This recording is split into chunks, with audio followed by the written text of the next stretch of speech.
Sayın Öcalan 27 yıllık tecrit süreci içerisinde Türkiye'nin Kürt sorununun demokratik ve barışçıl bir şekilde çözülebilmesinin kendi çapında büyük bir mücadelesini ve direnişini sergiledi. Daha önce de 2015, 13, 15 yılları süre zarfında da görüşmelerin, diyalogların olduğu bir süreçte de demokratik toplumun inşasını gerektirecek olan o zamanın Halkların Demokratik Partisi nezdinde gerçekten o zaman da barış ve demokrasi için mücadelesini yürütüyordu. Şu an DEM Parti olarak özellikle 1 Ekim 2024 tarihi itibariyle başlayan bu sürecin her yönüyle Türkiye'ye yayılabilmesi, demokrasinin, barışın bu topraklara sirayet edebilmesinin mücadelesini yürütüyoruz. Sayın Öcalan büyük bir direniş, büyük bir mücadele yürüttü ve şu an itibariyle tabii ki biz DEM Parti olarak mevcut Türkiye'de gelişen bu havanın olumlu olduğunu, olması gerekenin barış ve demokrasi ile sonuçlanması gerektiğini söylüyoruz. Özele geldiğimiz zaman da elbette ki 1 Ekim öncesinde de BOTAN'da mevcut yürütülen politikalar baskı, tutuklama, gözaltı, sindirme, yıldırma politikaları had safhadaydı. Tasfiye etme, boğma anlayışıyla hareket eden bir devlet aklıyla karşı karşıyaydık. HDP İl Eş Başkanlığı sürecimde ve DBP İl Eş Başkanlığı sürecimde de her ne kadar birçoğu defa eylem, etkinlikler gerçekleştirmeye çalıştığımız zaman ya da miting ya da bu barış ve demokrasinin Türkiye'ye gerçekten gelebilmesini, mücadelesini yürüttüğümüz zaman da baskıyla, sindirme, yıldırma politikalarıyla karşı karşıya kalabiliyorduk. Ablukalarla karşı karşıya kalabiliyorduk. Ama bu süreç başladıktan sonra büyük bir umut halkta hakim oldu. Mevcut yerel idarecilerin, mülki idare amirlerin Şırnak'a bakışı hakikaten çok farklı. Yani bu barış ve demokratik toplum sürecinin çok çok ötesinde bir anlayışla hareket ediliyor. Yani tabii ki bu kabul edilebilir değildir.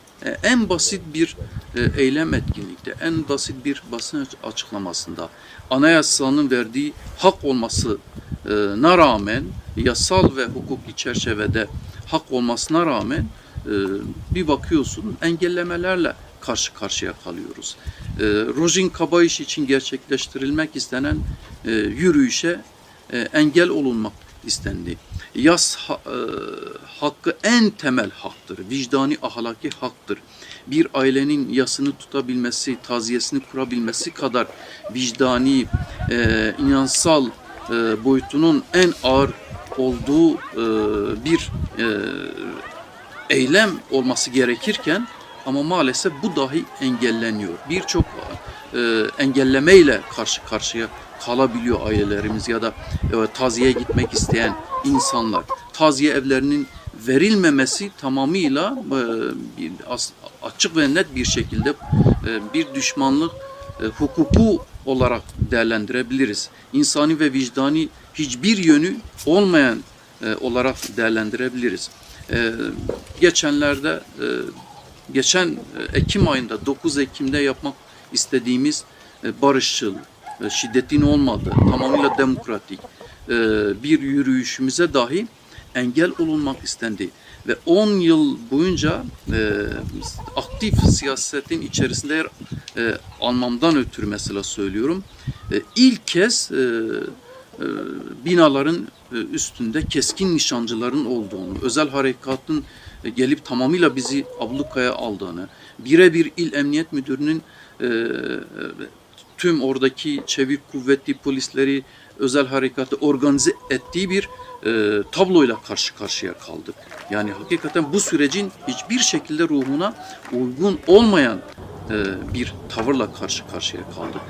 25 Kasım'da kadına şiddetle mücadele günü ekseninde gerçekleştirilmek istenen eylem, etkinlikler, yürüyüşler Türkiye'nin tüm her yerinde normal bir şekilde gerçekleştirilmiş olmasına rağmen Şırnak'ta gene maalesef Silopi'de gerçekleşmesi gereken yürüyüşe gene engel olundu. Oradaki tablo gene şunu çok açık ve net bir şekilde söyleyebiliriz ki mevcut sürecin ruhuna hiçbir şekilde uygun olmayan bir tabloydu.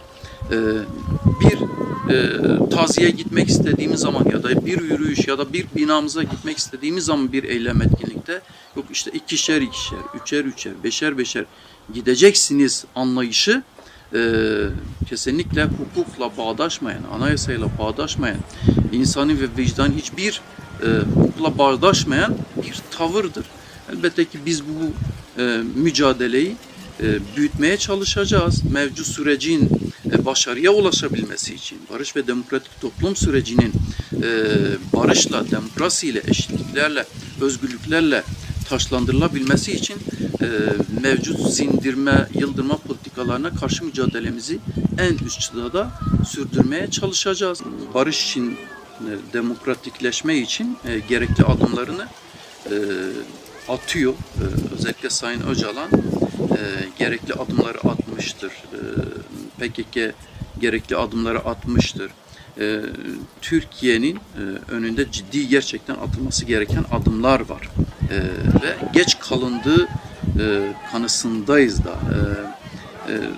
Parlamento çatısı altında komisyonun kurulması ve komisyonda çıkan kararla birlikte Sayın Öcalan'la giden heyeti yani büyük bir sevinç kaynağı oldu halkımızda, Kürt halkında, Türkiye halklarında.